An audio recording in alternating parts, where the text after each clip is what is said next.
you're diving, you're running on bars, you're hunting that person down. And then once you get them, you flip it all on its head. And then you had the fight mentality. Now you have the flight mentality. Wes Preston is an action-adventure sports athlete and a content creator who shares his videos on mainly TikTok and YouTube. Over on those channels, he's amassed a following of over 600,000 each, and he's known for creating very short, fun, and engaging videos that demonstrate all kinds of sports like parkour, trampoline wall, death diving, bridge jumping, and a whole bunch of other things that get your adrenaline flowing. So in this conversation, Wes and I talk about both of the sports that we practice and the social media content that we create around them. We dig into some topics about how he got started, both in the sports and creating content for him, what we've learned along the way, what makes good content, and our goals moving forward. I had the great pleasure of meeting Wes at the Parkour gym 2 years ago, and ever since then we've been great friends both in sport and in social media. So with that, I hope you guys enjoy the conversation. If you're encouraged to support the podcast, have a look at the Patreon page. It's linked in the description below. Contributing over there is a great way to show me that you enjoy this podcast project and you want to see it grow. So with that, my name's Alex Shozda. This is the Show's the Show. Let's begin. But anyways, let's get into more exciting things. I agree. Let's talk about parkour, because that's your start, right? Yeah, parkour. We talked a little bit how you had trampolines in the backyard. Yep, I got trampolines right over there. Yeah. So I guess when we met, it was at Tempest. Yep. And you were just starting to do Tramp Wall. Mm-hmm. And you're doing a lot of parkour. But now you do so many different action adventure sports, it's hard to keep track of. That's exactly right. So what's the legacy story? How'd you get into it? Man, I first got into action sports and specifically parkour because of YouTube. And I saw a video probably back in 2009. My dad was like, hey, check this video out. This is crazy. And it was this Russian dude named Oleg Vorslov doing backflips off of parking garages and swinging through bars and everything. I thought it was the coolest thing ever. And so I went fully down the parkour YouTube rabbit hole, finding guys like Jesse LaFleur and then Team Tempest, which I fell in love with.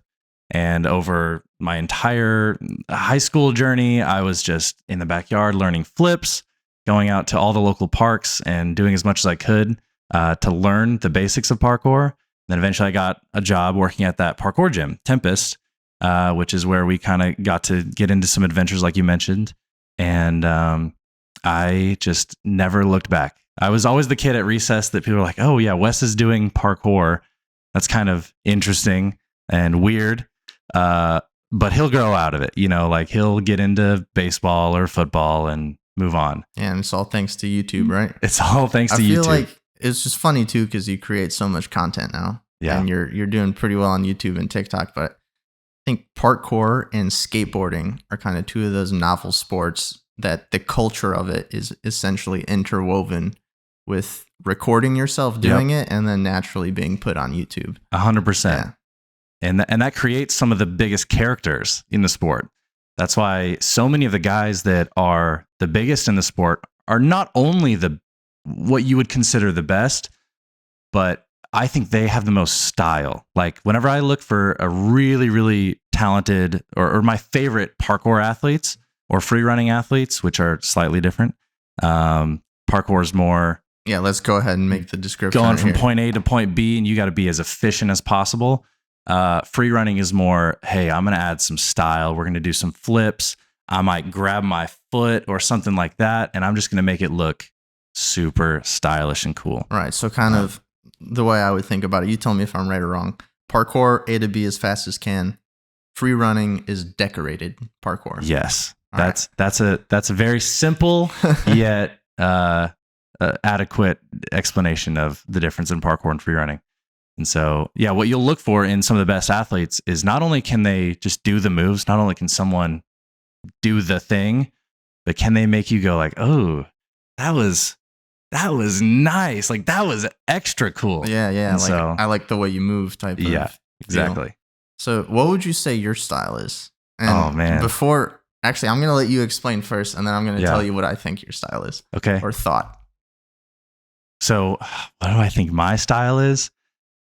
Man, I try in everything I do, no matter if it's parkour, tramp wall, cliff jumping, everything. I want my style to be Frankenstein, and what that means, in my view, is I want to go. I like that thing that person did. I'm gonna take it and just put it in my pocket. Ooh, I like what that person did. Okay, I'm gonna take it and I'm gonna put it in my pocket. And so what I hope to do eventually is for someone to be watching me and go, "Oh, that was a little bit of Jesse LaFleur. Oh, that was a little bit of Dom Tomato. Oh, that was a little bit of, Flip Like Z." Like all of those little pieces come together and hopefully makes my, and I know that's not really exactly defining my style. It's like I'm taking from a lot of different people, but that's how I view it. Sure. So what I was going to go into, I think what is authentically yours is when you land a stuck landing over a gap. Okay. Because I've seen you do it so many times where it's a gap in between buildings, or you're jumping from one high brick fence to the next high brick fence, and you land. It almost feels like everything in physics came together perfectly. That's like a symphony. It's the most beautiful feeling ever. I've heard you say it a number of times. What goes through your head when you do it? So that we call that move a precision, or more specifically, if you're going to jump from one spot to another and just land on a dot and freeze and stand still, we'll call that a stick. So similar, like in gymnastics, you'll have like a stuck landing, and in parkour we have a similar style of sticking moves, but it is a little bit different. But that feeling, oh man, describing that feeling. It's hard to describe because you're gonna have to give me a clip so I can overlay it here. Oh, people know what I'll we're show you talking about. Man, it's not even.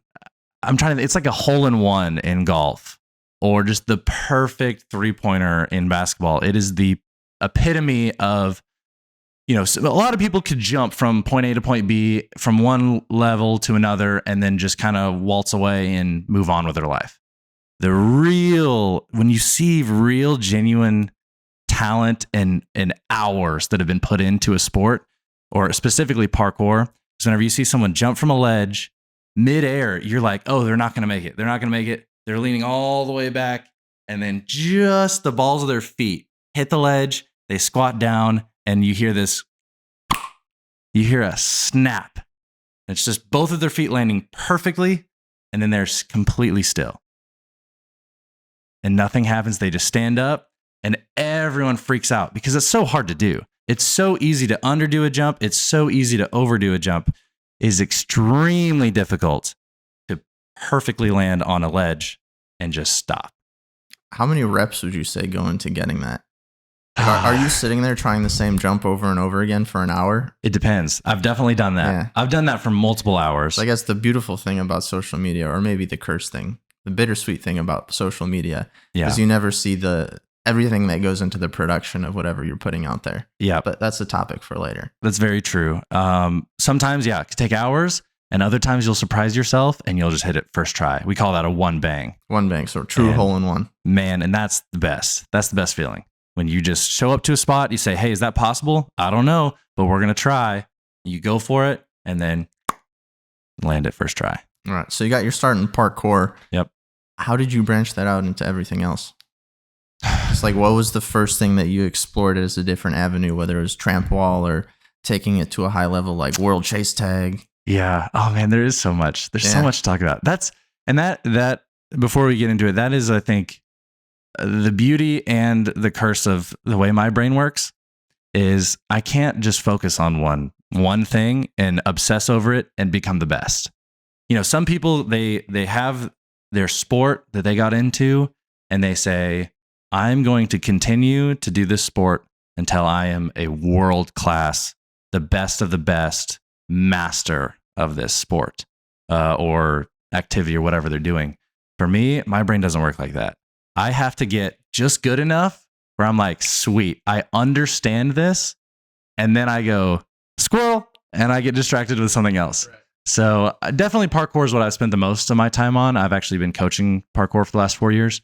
But the next kind of branch off that I took was tramp wall for sure. And I started by doing tramp wall just in the gym at Tempest. Thankfully, we had a tramp wall there. but no one else really was getting into it. And then I went out to California to meet up with some of the Junk Tramp guys, which are world-class athletes. Some of them are Cirque du Soleil performers. And first of all, if you don't know what Tramp Wall is, which we should probably explain it, it's you have a trampoline, and well, it's quite simple actually, but it is worth explaining. You have a trampoline, you have a wall, but then it's not just a wall. You'll have a platform at the top. Ideally, you don't have to have a usually platform. made of some kind of material like wood that you can get traction on. Yeah. And so the concept, the basic idea is that you're bouncing off of your back on the trampoline, running up the wall, and then using gravity and your momentum going back down the wall to then launch yourself higher and higher and higher until you're able to get up to the top platform. And then going from the platform, you can jump in and then do flips back up to the top of the platform. Yeah. So kind of with that as the foundation, like you're going into, you can mix in all these different acrobatics. All kinds of to stuff. make it very decorated. Yeah. Oh, it's beautiful. Well, that's what I tell people is I don't dance, but the closest I get to dancing is Tramp Wall. That's a really good way to put it. Because it's beautiful. It's so, if you really are treating it as okay, I'm never going to stop my momentum. I'm constantly going to be moving and improvising and being creative. Tramp Wall it's like a dance. Yeah, I mean, not only that, but you're suspended in air while you're trying to do all these maneuvers too. It's like I've been on the trampoline for anybody who doesn't know, and you gotta add that clip in now, right? Yeah, we will. Yeah, I have it saved on my phone. Yep. But kind of probably same as you. I saw it on YouTube or TikTok. It was Luke and Amanda. Yep. We'll get them on the podcast one day. They're incredible. I saw Luke flying through the air doing a swan. So for anyone who doesn't know a swan, you're pretty much laid out like a cross in the air, and then you flip forward towards the wall. So pretty much you're blind going into it, bounce on your back, come over. But I saw those videos, and kind of through mutual friends, we were going to go meet Luke and Amanda. Mm-hmm. So I was thinking to myself, you know what? These are world-class athletes. This is, something I've never heard of. I want to try it. So I'm going to show up to meet them and already get the fundamentals down. Yeah. So I went to this children's trampoline park in Schaumburg, Illinois, and I started practicing with like a bunch of 3 or 5-year-olds rolling around. And man, it's hard. It's hard. Thing that got me the most is the next morning I woke up and I was going to go swim, and my neck was so sore that I couldn't turn my head to breathe. Your neck is it's brutal. Yeah. Like there's so much that goes into it that you don't even think about. And kind of back to what I was going to is in the air, you're pretty much panicking, right? Because you don't have traction on anything where you can move around. It's just all one, being calm so that you look fluid, and 2, very gently and strategically manipulating everything through your core and your arms to do these spins. So yeah, it's a true dance that you really have to do it to understand it too. It's a true dance, and it's not like, oh, if you make one mistake, the worst thing is you just kind of fall on the ground. The thing that happens when you make a mistake is you get launched at 20 miles an hour straight towards a flat wall. Yeah. Or arguably even worse, back towards a trampoline, which what a lot of people who don't have experience on a trampoline, they don't realize that a trampoline is not necessarily your friend. Trampoline, if used right, can be your best friend and throw you where you want to go. But if you make a very small mistake, that trampoline will throw you with the exact same amount of power the opposite way and off the entire apparatus, sometimes to concrete. And so it's a beautiful dance, but with very high consequences. Yep. Safety first. Yeah. So then how'd you go about progressing it? Oh, man. So you're starting at Tempest, and then you made the big move out to California. And I think that's when you really, set the fire to it. Well, I had the biggest cheat code because I had one in my backyard. And that's one of the things with Tramp Wall is I love it so much, but I also realize that it will be very difficult for Tramp Wall to really get legs in a mainstream sort of sense, because the barrier to entry is massive. I mean, to have a Tramp Wall set up properly, the likelihood that you're going to get one set up for less than $5,000 is very low. And so I was more than fortunate, more than blessed to have roommates that set one up in our backyard. We built it there, had the guys that do Tramp Wall out professionally, the Junk Tramp crew. came out and helped us build it and was my mentors throughout all of it. But the progressions that I made was waking up and going, what do I want to do today? Oh, I want to go bounce on the tramp wall all day and just experiment with it, just playing around with it. You're out there all day on the trampoline practicing? Dude, I've had. This is this kind of thing where you go out there and you forget to eat. Yeah. The sun goes up, sun comes down. Easily forget to eat. I'm drenched in sweat, but it's like I'm really tricking myself into getting some really good exercise because I'm having too much fun. Like it never gets old. I've been doing acrobatics and I've been doing tramp wall now for just over 2 years. And every single time I get on that trampoline, I learn something new about myself or about physics, so the way that you can just manipulate things. And so it's in a way, I think of it like chess, where you can get the basics of chess and you can learn how to play chess relatively easily. But to become a grandmaster at chess, that's a lifetime for a lot of guys. For a lot of people, it's a whole journey. And that's the same way with movement for me. Is you can get the basics of, okay, how do you do a front flip? How do you do a back flip? How do you bounce up and down the wall? That's all relatively simple enough that in its own right, that's actually very challenging for a lot of people.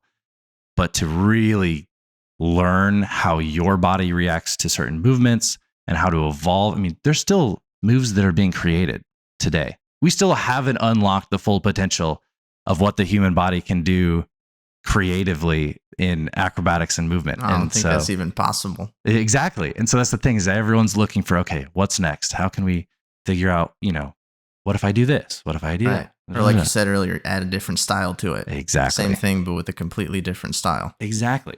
And the goal is to be able to put 2 athletes, and I love this because I want to do this test eventually because I think this would be hilarious. But I want to take 10 athletes, 10 tramp wall athletes. We could actually probably make this happen. Take 10 tramp wall athletes, put them all in a completely black morph suit, like head to toe. You can't see. Like irrecognizable besides their builds. Exactly. And then put them on the tramp wall, and I'd go, oh, that's Mo, that's Marley, that's Jake, that's Garrett. Instantly, I'd just be able to be like, oh yeah, just the way that he turned his head when he did the thing, or the way that Luke and Amanda, they have such a unique style, and that's one of the most beautiful things about it too, is there's not this is the right way to do it. You could have 20 different variations of a swan. It's all still a swan, but it's all at its core fundamentally different because of how they do it or who they are. Yeah. I mean, you were talking earlier about branching out into long form content. I think there's your first video. I'd watch it. That would be really fun. I guess I'm biased too because I probably know half the people in the video. That's true. But just from like a scientific, analytical perspective, I think it would be super cool. Yeah, I agree.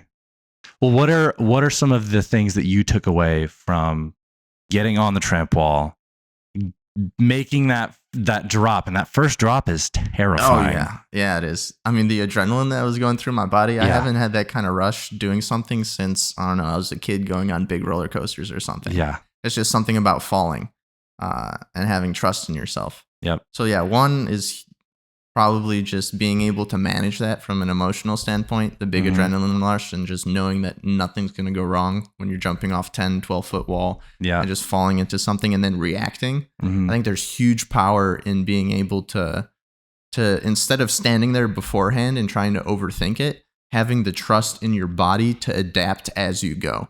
So instead of thinking like, oh, I need to have this all figured out before I jump, just saying, okay, I'm going to jump and land on my back. And then after that, I'm going to figure it out as I'm coming back up and trusting in your ability, your athleticism to do that. So that's one. And the other one is just take it easy. Yeah. Because I got hooked so hard. I mean, you remember I was coming into the gym every single day for like 2 weeks straight, doing it 2 or 3 hours because I was just obsessed. I want to get this down. And the springs, so I'm told now, or the trampolines are pretty stiff comparably over at Tempest. And I broke 2 of my ribs. I stress fractured 2 of them. Just not from anything wrong or anything dangerous, but the repeated impact of over and over because I never jumped on a trampoline. It takes a toll. Body trust, body awareness, and take it easy sometimes. Don't overdo it. I love how you explained though the trust in taking that first step, because that's a huge part of not only Tramp Wall, but a lot of action sports. Is once you've put the fundamentals in, once you've put the time in to learn, okay, if I do this, if I put in this input, this output is likely going to be what happens. So many people will just overthink, and they'll think, okay, I'm going to drop in and then I'm going to pop back up. And then what happens if I do this? And what happens if I do that? And okay, I got to map it all out. And the most common thing is none of those things that you thought were going to happen ever happen. It's just process overload, and then you mess up before you even get started. Exactly. And so much of what I feel like a lot of athletes that have the experience have learned is that take that initial highly think about that first jump and kind of, what that's going to look like. Visualize that over and over and over. But after that, so much of what's going to happen is just up to too many variables, and you just have to adapt in the moment. And if you do have a clear headspace and you're able to kind of put all of that stuff aside and say, I'll get to it whenever we get to it, a lot of people get surprised by how fast you can process things. The human ability to adapt in the moment, especially when you have adrenaline pumping, is incredible. Some of the saves I've had personally, it's not even consciously too. Oh yeah, it's just kind of in those oh shit situations where something just happens. By instinct. And not even in extreme sports, but do you ever just have like your keys or your phone and you drop it and you catch it? Yeah. And before you even realized you drop it, it's already in your hand.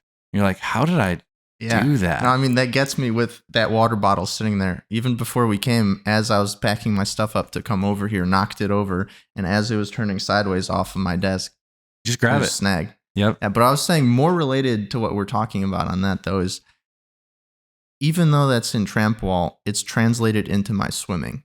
Doing Tramp Wall made me a better swimmer because of that approach. So specifically, I work on the starts at the beginning of the race, going off the block. And normally you overthink it because like kids these days are trying so many different things and they're becoming a lot faster because they introduce new techniques, whether it's how they throw their arms forward or how they're positioning themselves on the block. Now there's a fin there in the back that you could put your back foot on. But I kind of took the Tramp Wall approach of I'm not going to overcomplicate it. I'm just going to watch somebody who does it really, really well. And then I'm just going to, all out, try to mimic him and not worry about entering the water. Right? Like I'll do that and I'll probably mess it up and I'm going to belly flop. It's going to be miserable.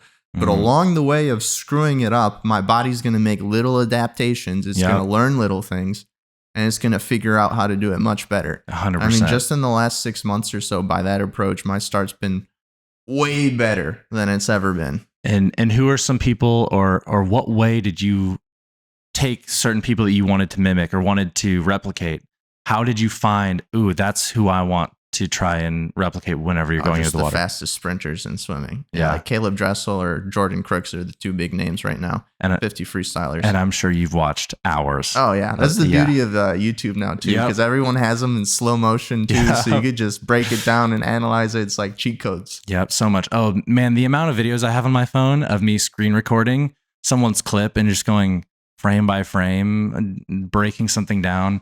That's one of the really incredible things about the internet. Yeah. Is being able to share and just intake all of this expertise from all different angles. But I wanted to talk more about your swimming because I find it fascinating.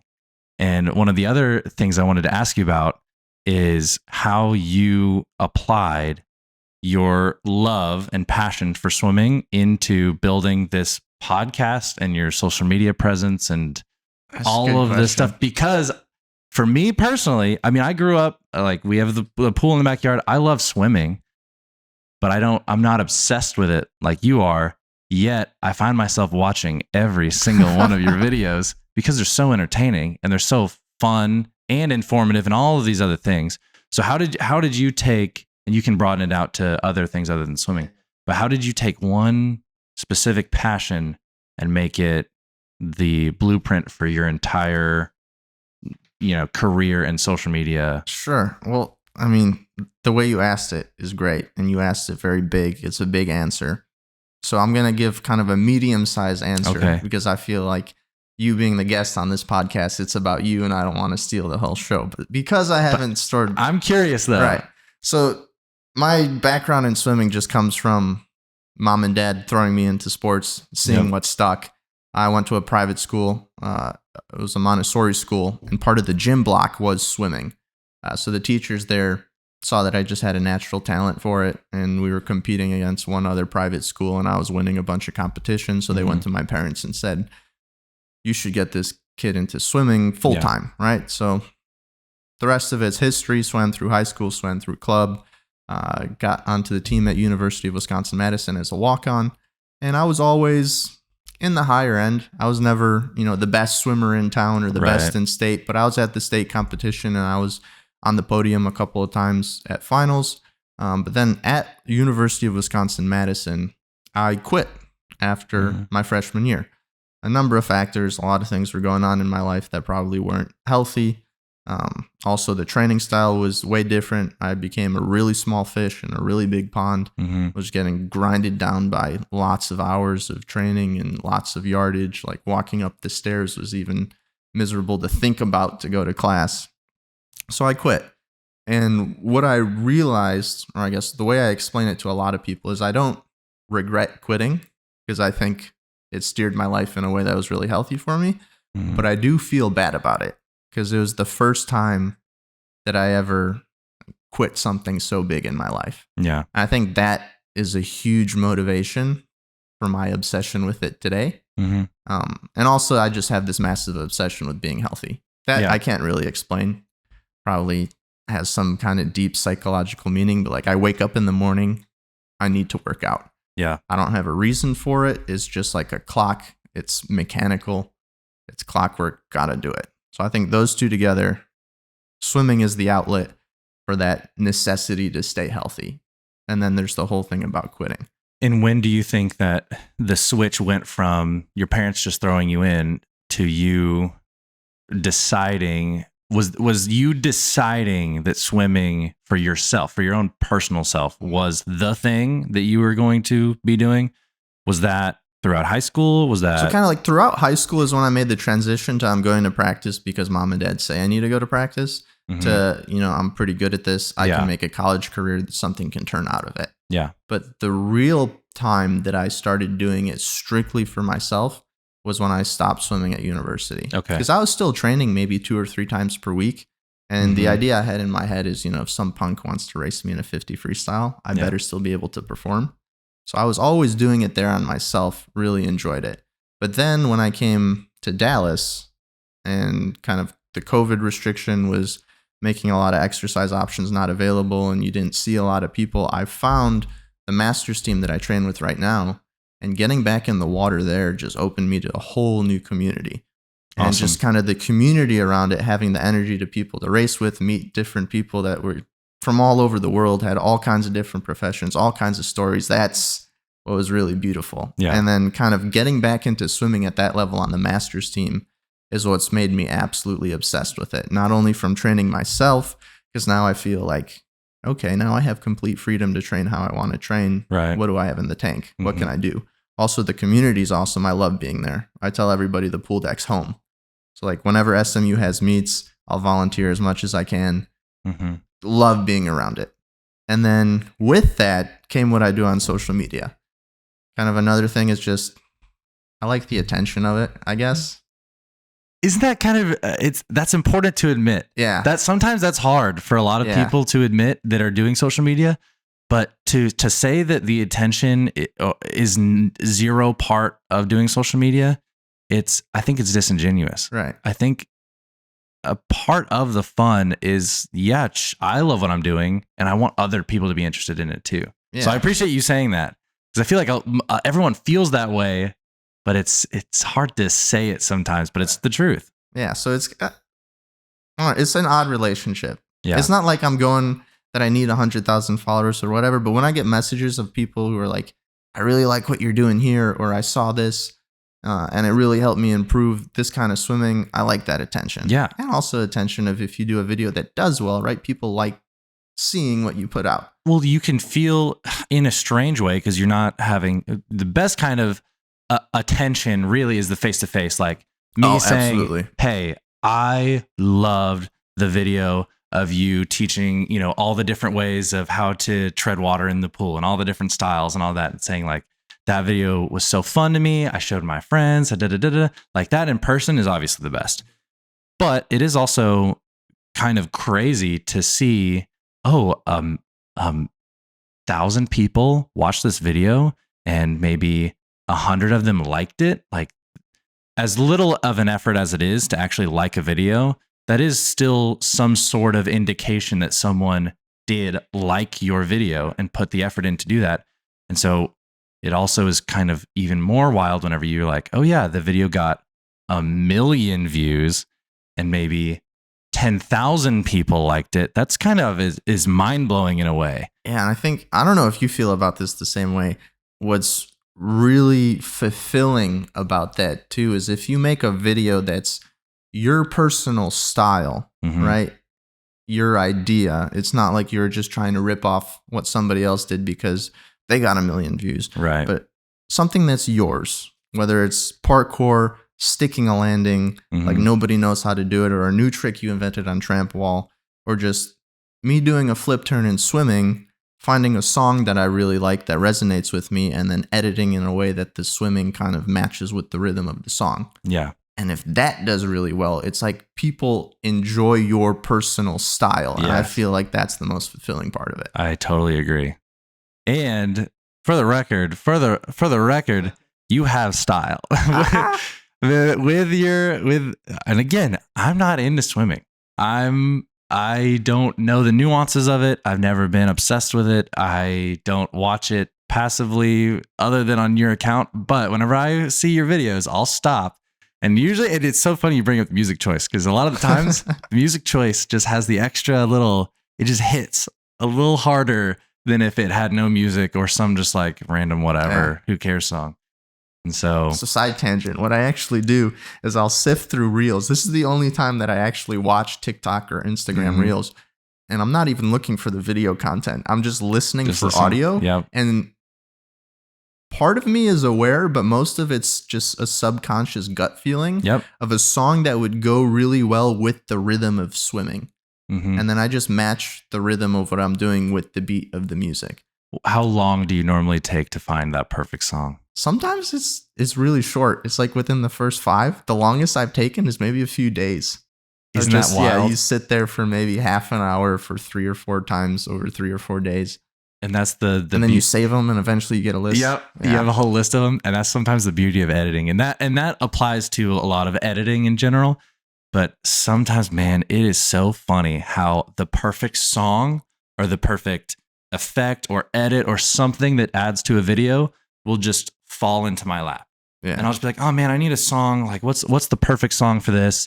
Oh, let me go on Spotify. Boom, you play a song. Like, that's it. That's perfect. And the light bulb goes off and I line it up and it's just beautiful and it's ready to go. Oh yeah. And other times, dude, I have been sitting in my car. It's like a writer's block, right? Yeah, it's strange because I'll end up coming up with a like maybe list of like maybe 3 songs, but I'm like, I don't want the maybe song. I want the song. Like, I want that thing to really line up. And it's so funny because that's such a small detail whenever you look at it from just a rational point of view. But in my soul, in my spirit, I want that song to be perfect. I totally understand. Yeah. And just having the patience too. Yeah. I get really impatient with projects too. I always like to see progress. So what I have to constantly remind myself of is like, maybe today the algorithm's not steering you in the right direction that song's going to come up. So just sit it down. Maybe you'll hear it on the radio. Yep. Maybe you'll hear it somewhere else. Tomorrow it'll come and your video is going to be that much better just because you waited an extra day instead of following some consistent schedule. Yep. Oh man, consistent schedule is my worst enemy. Oh yeah. You want to talk about it? Yeah, actually, that's a big part of. So that can move into then. We talked a bit about my upbringing with parkour, Tramp Wall, and all of that. We talked about your swimming and then migrating that into social media. Do you have any? This is so funny. This is me asking you if you have any questions, but do you have any questions about me transitioning parkour and that side of things into social media? Because that is now a huge part of what I do. I mean, Absolutely. YouTube and TikTok and social media in general is now, dude, I'm obsessed with just figuring out what I want my style to be, to put out to the world. The questions that I have about all of those is what the content of what this entire podcast would be. So if we're gonna dial it down into one specific one, that's difficult for me to say. I'm really just interested to hear how you first got started as well. Just kind of how you asked the same question you asked me about my swimming and how my swimming branched into social media. Yeah. What does that story look like for you? So for me, video creation has always had a very special place in my heart. I originally didn't start making videos for social media or for the internet at all.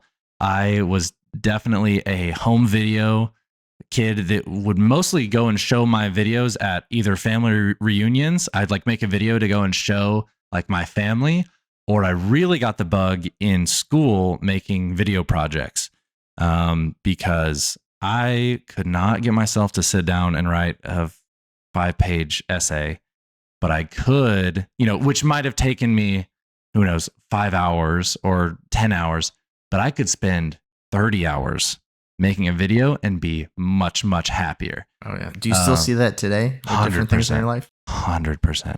100%. There's something about, I can't even explain it, because some people they creatively express themselves with writing or with music or with all these things. My medium of expression is definitely videos. And yeah, a lot of that came through with school projects. We would be given a book report or something, and I would go up and ask the teacher and say, hey, I know everybody else is going to make like a PowerPoint. Can I make a video? And they'd be like, sure, why not? And I would just obsess over it, and I loved it. And that kind of moved me into, I was the leader of our marching band video committee. All right. And so, which is funny because I don't think that's not many schools probably. Were you part of the marching band as well? Yeah. And then this was just an additional role? Yeah. I was in marching band all throughout high school. And then what instrument? Trombone. I played trombone for 8 years. Yeah.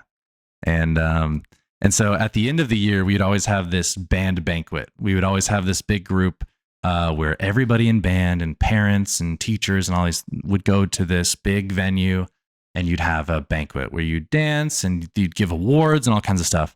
And one of the things we would do is we'd play like a 30 to 45 minute recap / skits video. And so it was my job to piece that video together.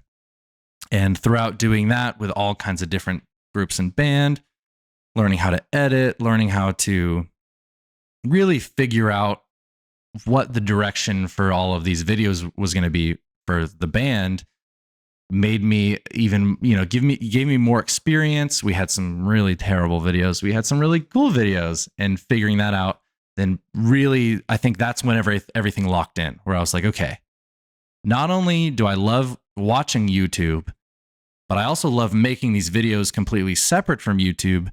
Why shouldn't I just take these skills that I've learned from just doing this on my own for my family or for band, and just kind of learn how to weave that into something that's actually monetizable and profitable? Which is ironic because I actually didn't start making YouTube videos until a year ago. Right. But because whenever we met and I was at Tempest. Backtrack. Before even a year ago when you started making videos, weren't you going to university as well? Yeah. Like finance or business? Yeah, I was at and then didn't what you're doing now have a big kind of influence on what route you chose to take? Huge influence. So right out of high school, I went to university for 2 years, but at the same time, I got that coaching job at Tempest, the parkour gym. And it was very, very clear where my focus was, and it was not college. It was not going to business school. My focus was doing parkour and coaching at this gym, and then making videos. And those videos were for TikTok. That's when TikTok really first came out. And it was just me and my buddies just doing it for fun, whatever. And then one day, just like you had mentioned, waiting, taking your time, putting the right music with the right idea, and then posted something one day, didn't think about it. The next morning, woke up, 3 million views overnight. And that was kind of the catalyst. And that was, let's do more of this. And that was huge. For me, I was, 2,000 views is crazy. Like that is, whoa. You fit a room full of 2,000 people. If we have 2,000 people at this house right now, you'd be like, you wouldn't fit. That would be way, way too many people. 3 million people is like multiple cities worth of people. So for me, trying to wrap my head around that thought of that many people watching something I had made, and who knows, maybe they saw it and then just moved on or whatever. They didn't know who I was, but even just the thought that I could put something out there and that many people could see it, I really latched onto. That's cool. Like that's a unique position to be in, especially as I think I was like 18 or 19 years old whenever that first happened. And so I kind of took that and ran with it. And it was just on TikTok all the time, posting stuff, and some stuff worked, some stuff didn't. But eventually I got to this point on TikTok where I had a decent following, a couple 100,000 people. And at this point, it was all parkour, right? Yeah, all parkour, or honestly, just stupid skits with my friends, just like silly stuff. Like my most popular video I've ever posted to TikTok is me just jumping on a trampoline, but I put like this really weird filter on it, and it makes me like it's kind of like a hypnotic wiggle. Yeah, it's weird. And the entire time I'm making these random noises that's just like wah yo, just like making silly noises, and like 16 million people watched it. And it's crazy because I wasn't even gonna post it. I just kind of was like, sure, whatever. How many of those have you had where you just kind of string something together and it goes viral? It's scary sometimes how the worst videos that, in my opinion, the worst videos I'll make and then just be like, I don't know, I haven't posted anything in like 2 weeks. Like, sure, whatever, this'll do. And then that'll just what do you think's behind it? Pop off. Because like, I mean, on one side, we were just talking about how, you have this great style, and that each of us puts our own little art to it, that we wait for music and we put a lot of time and thought into it. Yep.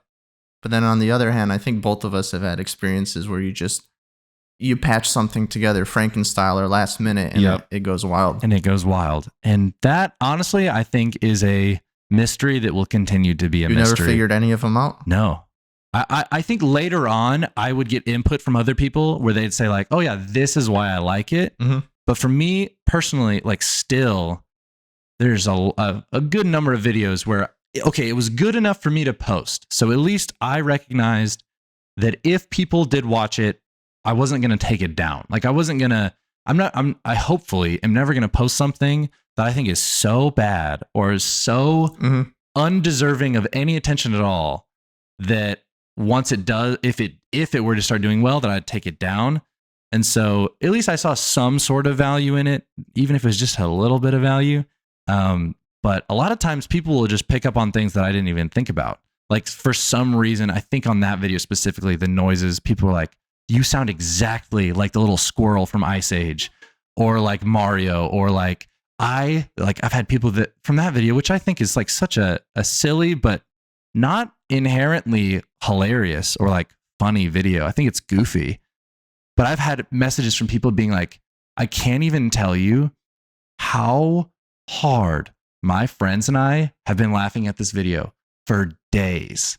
They're like, this is our new inside joke. This is da da da da. And I'm like, okay, that's kind of weird, but you just take, people take what they want to get out of certain things. There are movies that I find drop dead, crying on the ground hilarious that my other friends are like, dude, why would you ever waste your time with that? And so, it's all up to personal preference. But it is strange how some of those things that, as much as we were talking about style, sometimes some of the most low effort things will do well. Yeah, the reason that I ask is like the majority of all my followers on Instagram are from just that. I had one video where I was out of ideas because I get to this point where I think to myself, I've done every kind of flip turn. I've done every kind of open turn. I've done every kind of technical thing. And just because I know that doesn't necessarily mean the audience does. Right. But some part of me is like, you're just recycling the same thing Yep. over and over again. You have to do something different. So it was one day at practice. I was like, okay, what can I do? What can I do? I can show how to tread water 5 different ways. Yep. So I did 5 different ways of treading water, and then there was a joke at the end. Mm-hmm. And then when I was editing it later, I figured I'll ask a question. How do you tread? Right? Engagement. Yeah. And like you, I didn't know what was going on when so many people started following me. It wasn't huge that there was 3 million, but I remember I was waking up the next morning, or maybe it was a couple of days afterwards, and there's just a lot more people following me. Yeah. All from the Middle East with private accounts, very little posts. So I got in touch with Instagram customer support and told them something's fishy is going on with my account.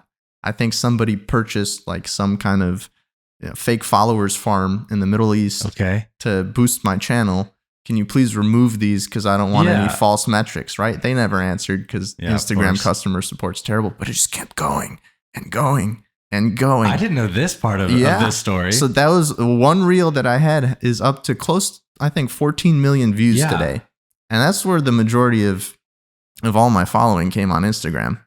Really? Everything else just sits in the 500,000 to 200,000 if it's good. And more recently, it's only been tens of thousands. Which is hilarious because that's insanely good. Yeah. That's really good. Yeah. So anyways, the whole takeaway that I had from that is I do know why it did well, or at least I suspect. One is that it's super relatable, right? Yeah. Not only high level competition swimmers understand what's going on, everybody thinks about how they tread water or float, sink or swim. Yeah. So relative to everybody. On top of that, there's multiple different ways to do it. So somebody can take some value out of it if they want to practice. And then you add a question, right? Yeah. So the reason it probably did so well is everybody was commenting, engaging. Oh, I do the flutter kick. I do the dolphin kick. I do this, because the comments were throughout the roof. And I think that just boosted the algorithm. So I did a couple more videos of learn how to swim. And it was instructional to swim, thinking that it gave the same value, or 5 different ways to jump into the pool. And those did pretty well as well. So kind of just by mistake, putting 0 effort into it, turned into something that did really well. And you kind of learn what the structure is, what strings to pull behind the line. And that's a huge part of what I'll tell people whenever someone comes to me and they say, hey, what can I do to start posting to social media, or like, how do I really start? And the biggest piece of advice I could ever give anyone is just start doing anything. Start posting any type of video, and you will learn over time what works and what doesn't work. I mean, try to be relatively conscious about it, you don't want to be all over the place completely, but you don't have to have a microphone. You don't have to have cameras set up. You just need to have whatever camera you have. Whatever camera you own right now is the best camera you have. Oh yeah.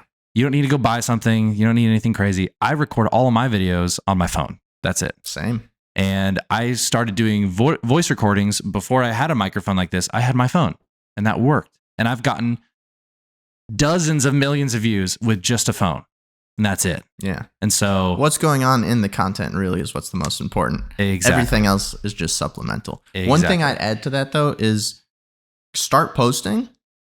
Post with a purpose though. Yeah. Because that way you're always moving in a direction where you learn something. Mm-hmm. So I think it's really easy to just think, oh, I'm going to post a video every single day, and you're just posting garbage, or you're getting complacent and doing the same thing, and you never really learn. It never takes off. It's not really healthy for anyone. Right. It's just fluff. But post with a purpose. That's a good clarification. Yeah. Post with a purpose to eventually get to a point where you can really hone in your style, your personality, your all these different things.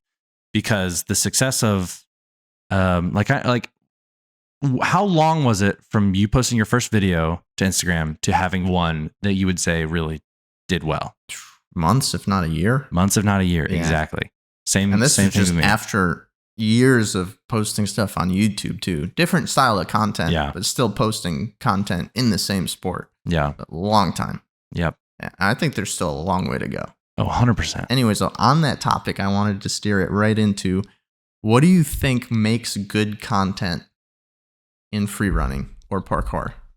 What do I think makes good content in free running or can we broaden it to action sports in general? I can't. You want Yes. specifically parkour? Okay, or free so running? the other question I wanted to ask you, this is how I was thinking in my head super logically, but if you don't agree, we'll completely break it. I wanted to ask you that to get your idea from parkour, Mhm. and then I was going to ask you if branching out into all the different sports that you do, whether it's death diving, etc., was influenced by creating content or something else. Ooh, like, okay, do you mean making videos on those other things or me just pursuing those as a sport personally? Both. Both. That's a good question, actually. It's a really good question. Yeah. So if you agree, let's start with parkour. Or otherwise, what do you think makes great action content? What do I think makes... Okay, the hard thing with... I'll briefly answer parkour and free running because it's hard. It's hard to say what makes really good parkour and free running content because there's so many different types of people that are in the parkour free running community, and there's a whole other group of people that are purely viewers of parkour and free running content. And I think if you were to talk to someone who is purely in the community that actually weekly or daily goes out and is a practitioner of parkour or does free running, their idea, some of the best content that they can look for is just clips of guys doing some of the gnarliest things. And they just go, I just want a clip after clip after clip. And you'll have guys that are just in awe of what some people can do. There are some guys on Instagram that'll just post clips of them being like, oh yeah, this was my weekend in Ohio. And it's just one clip, next clip. Oh, they're kind of like laughing with their friends. And then it just ends. And for me, because I love it, I love watching people move like that. I think it's great. All right. So for those who are technically oriented in parkour, they know what to look for. Yes. You just want like quantity of good quality parkour. Of good quality clips. So you can be inspired in your own movement. Right. But on the other side, you take someone like, you take like someone that's just going about their day. Maybe they have a regular job at doing whatever. Someone's a lifeguard or they're working at the grocery store and they're not in the community of parkour. A lot of times you have to give people a reason to care. You have to give people a reason to care about what you're doing that's broader than just, oh, this is a cool flip or this is a cool thing. Because a lot of people don't know the difference in a full and a double full or a full and back out or all of these different things that to someone who knows, you can go, oh my goodness, the difference in this trick and the difference in that trick are massive. Like that is such a huge difference in technical ability. But for someone who doesn't know and it just gets lost. More importantly, doesn't care. Yeah, exactly. It just goes over their head or they're like, what, I can watch people do flips wherever. It doesn't have to be parkour. So I think what makes really solid parkour content and some of my favorite parkour free running videos ever is by this group called Store. And they're this group of guys that go out and they go every week and they'll make a overarching kind of goal for the day. A lot of times. Sometimes they'll just go out and do clips and that's great.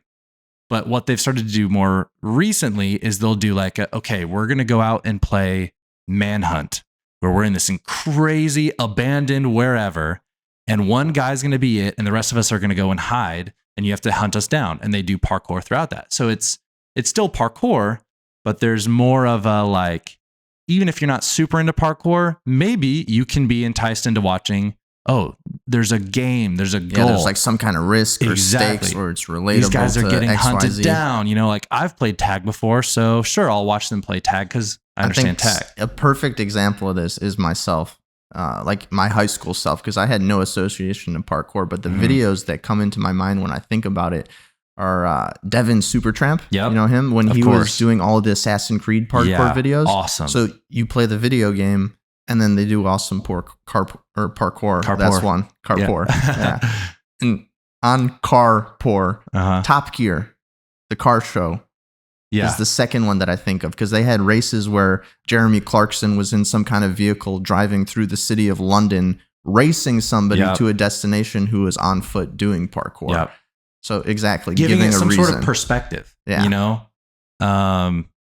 And so it's hard because parkour has had so many ups and downs, and the massive rise of popularity whenever it first came into the mainstream with YouTube, it was just huge. I mean, people knew about parkour. Like, it felt like everybody knew about parkour. And then the more people kind of learned about it and kind of realized, oh, okay, this is something that's actually very, very technically difficult. And then over time, people lose interest. And then before you know it, parkour is kind of in a low spot where there's not huge innovations being made. There's not huge events. It's kind of slowly losing relevancy. And then it'll spike back up again. And then you'll have all of these different evolutions of the community of parkour and where it's going. I think right now we're in a interesting spot with parkour because there's a balance of, there are some really big competitions going. I mean, Team Tempest just had Kings of the Concrete, and they're about to do that again. And that was a huge competition, and it was awesome. And there's just the people bringing the next level of tricks. How do those look, the competitions? What are you scored on? Oh, man. Is this like a style competition, a timing from A to B?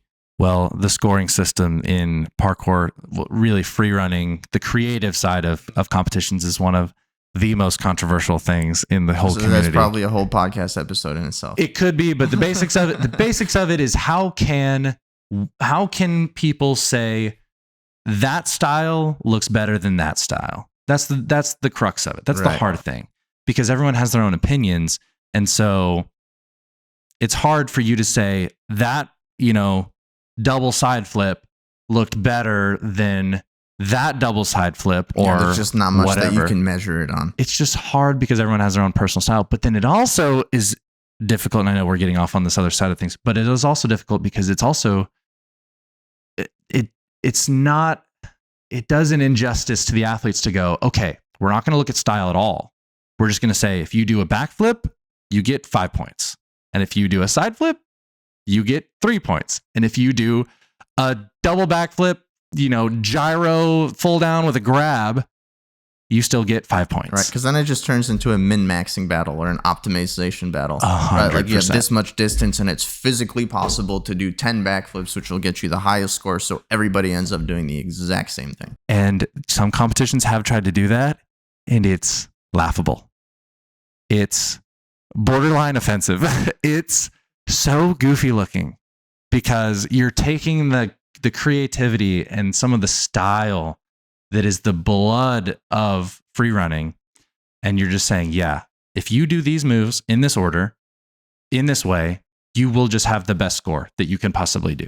So people are just kind of gaming the system, and I don't like it at all. But I also understand, because a lot of people don't like the freedom of the personal bias of saying that was cooler than that, and I'm not going to explain why.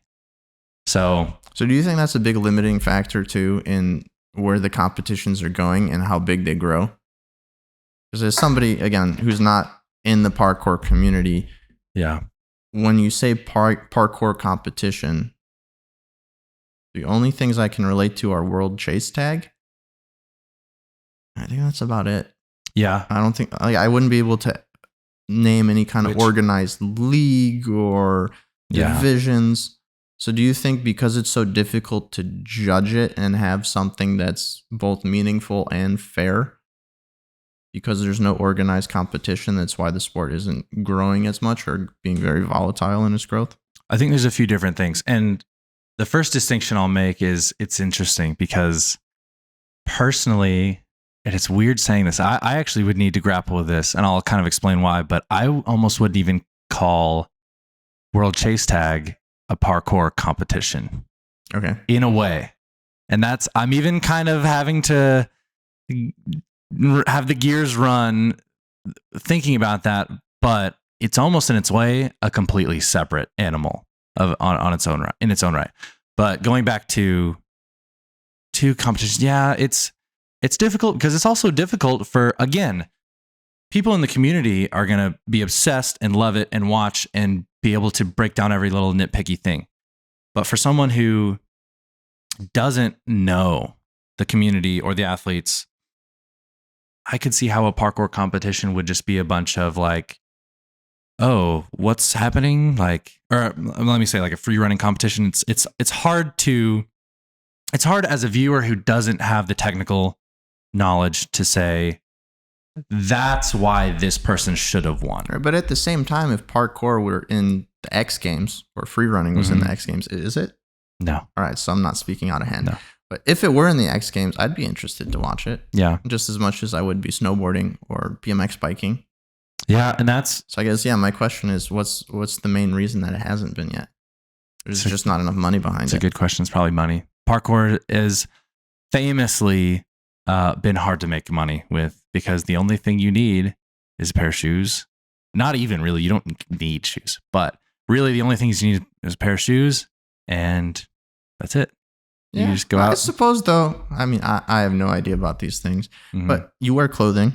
Yeah. So that's an outlet for all the clothing brands to advertise and shoes, which is huge. And then probably all your energy drinks. Yeah, that's true. So skateboarding as well. I guess you have skate parks. Skate parks, boards, trucks, wheels. Yeah. So it's one extra element. But yeah. Makes sense. But it's a, I've asked myself that question too. I would love for free running and parkour competitions to be on the same scale as skateboarding.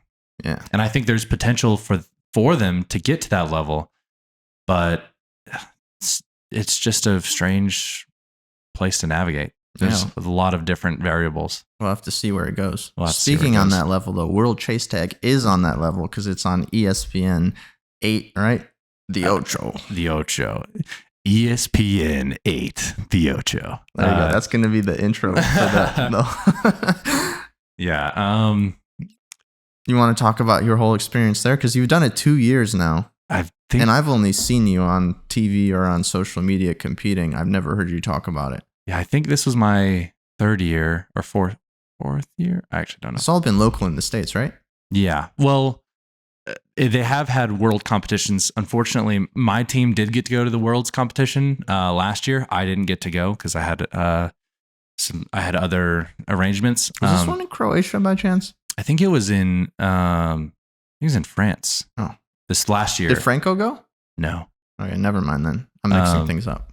But I am going back, or I'm going to the world's competition in October. No, because we just had I actually need to remember. I can't spoil what happens, but we. Oh wait, I actually don't think I can say that. We'll cut it out. You just have to tell me what you can't say. It's not a big deal. It's not a big deal. Everybody knew we were going to go to the world's competition anyways. It's okay. I'm just saying that. I'm just being whatever. How do you get invited? You have to win. You have to win you have to be at a certain level within the competition. Gotcha. So there's different world chase tag competitions, kind of like qualifiers. So you win enough of those, then that's exactly clever. Yep.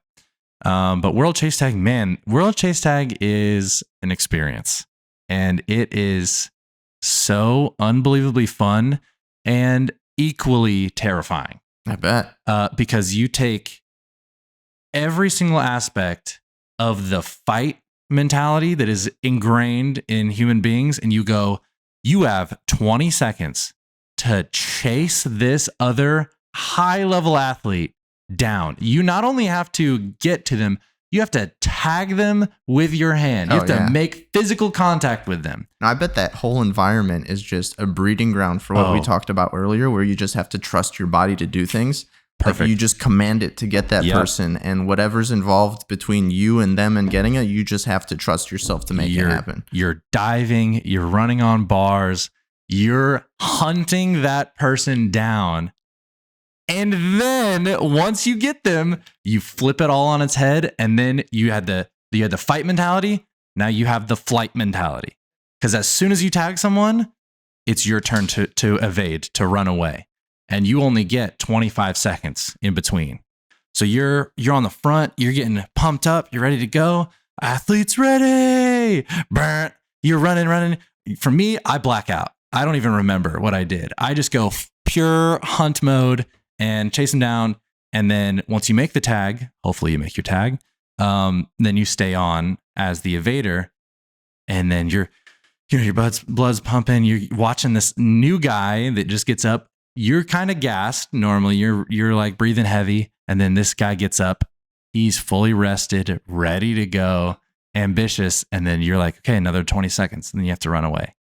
And it's getting to such a high level that it is a whole new game. Every competition that we have, it feels like a whole new game. Because when we first started, I mean, it was, nobody knew what they're doing. You're just getting out there. Right. So are you guys training specifically for it now? Yes. And other people are too? Now there are. What is it? So it's difficult because you just like set up mock courses at the gym and then do rehearsals? That's what I've been doing in LA because we don't have a quad, which is what the arena is called. The place that we run in, it never changes. It's always the same, other than little teeny like minor changes. But it's the same setup every competition that you go to. And so for me in LA, we don't have one of those quads set up. So we'll build, we'll set up walls and stuff, and you kind of just practice the best you can. And hope that your skill set will hold up for the actual competition.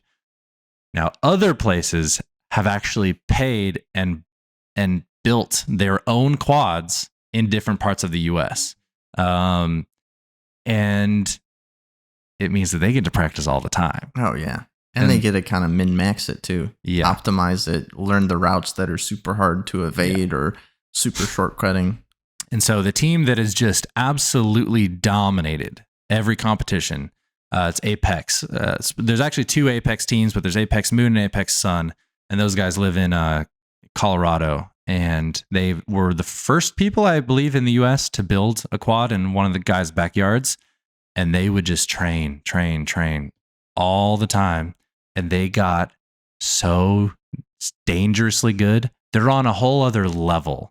Because they have, like I said, with the Tramp Wall, the reason why I got as good as I am is just the hours, just spending hours and hours and hours practicing something. So these guys have done that with World Chase Tag. And it does make it difficult for everybody else who doesn't have the time on the actual quad to get that kind of practice. But it's so unbelievably fun regardless. So they dominate just about every competition. But now more quads are starting to pop up throughout the US.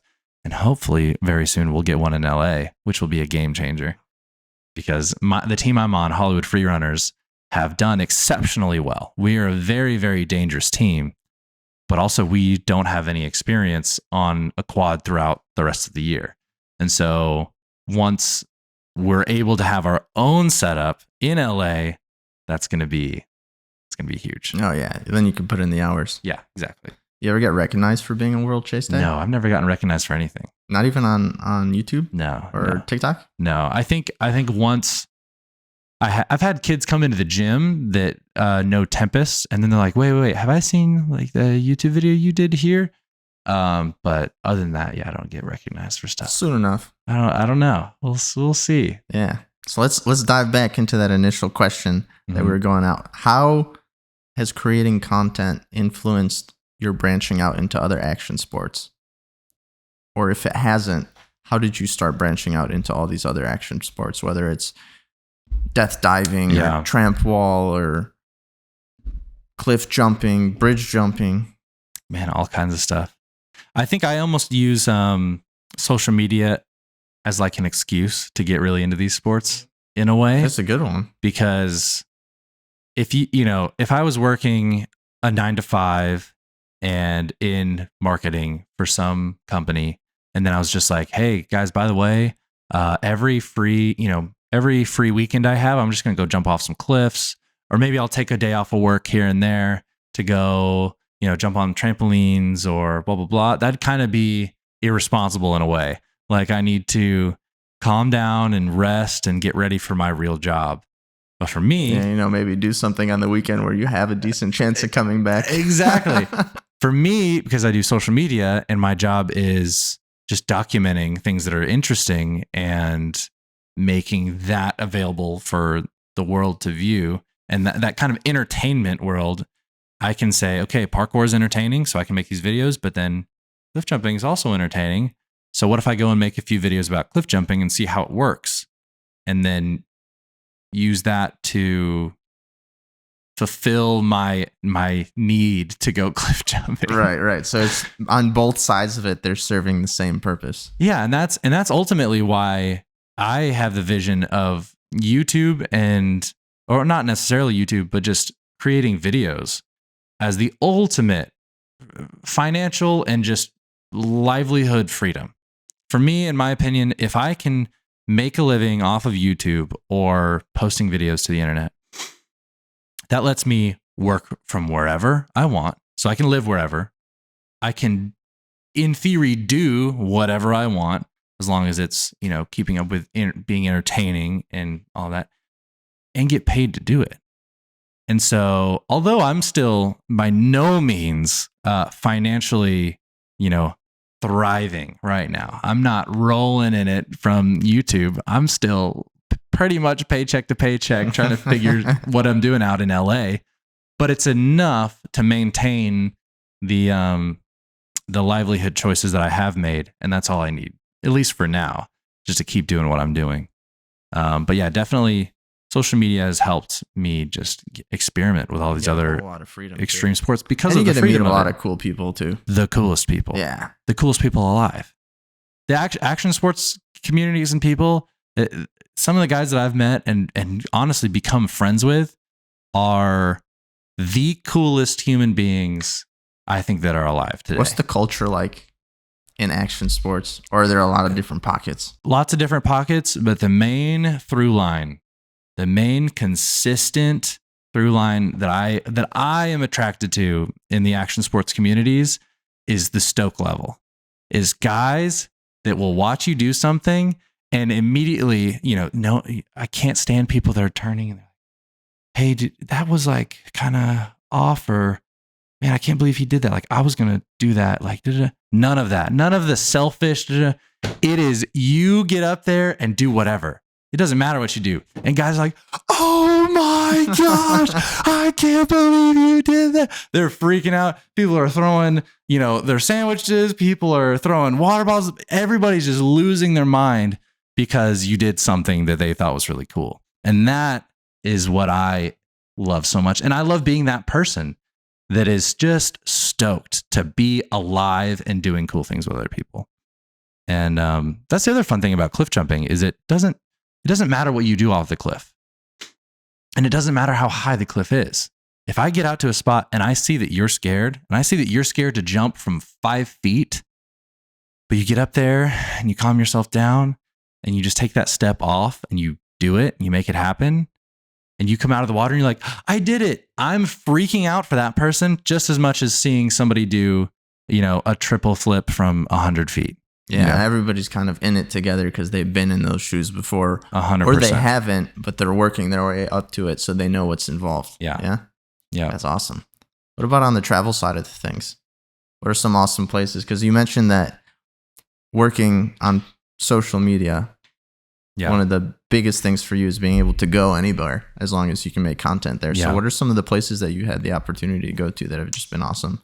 Well, most recently, I got to go to New Zealand. All right. I'm rocking the New Zealand Skywalk. There you go. You mentioned you were going to post some content about it, so yeah, that's I don't want to get into any spoilers. No, that's fine. That's coming out real quick. I was in New Zealand for 2 weeks with a group called TFIL, and man, it was just 5 of us all going on every kind of adventure you could possibly want to go on in New Zealand. And so every day, because it was all for videos and it was a time, we had to do things in a timely manner. It wasn't like, okay, we're going on a vacation and we'll have one day where we go to the beach and one day where we go bungee jumping. But then after, we're going to go relax at the hotel and just do nothing. It was we're going to wake up in the morning and go bungee jumping. And then the next part of the day, we're going to go to the luge track. And then at night, we're going to go, caving. And then the next day you wake up and then you do 2 or 3 more activities. And then the next day you get up and you do activities after activities. And I couldn't have loved it more. It was so much fun. And that is a big part of why I'm so passionate about the YouTube and content creation route is having this. My roommate, Elton Castay, is the one who he pretty much formulated that whole trip. But being able to see him start from the idea of wanting to go to New Zealand for 2 weeks with this group of guys to do all these adventurous things, and then to actually executing it and seeing that whole process and how it cost him a lot of money to do it. But in the end, he's probably going to make way more money from living those adventures. It's immensely inspiring, because ideally you're making money to go have adventures with your friends in the most beautiful place in the world, and you get to share it online with the rest of the world, and then it's all a net positive in my eyes. And so the travel and just experience of all of that has been incredible. But I'm sure you get taken. What are some incredible places? What's your favorite place you've ever been swimming? Been swimming? Yeah. I actually haven't been to a lot of places swimming. Usually they're just competitions, very structured, very organized within the United States. I say the most exciting one is Alcatraz. Really? Yeah. That is exciting. What's the story behind that?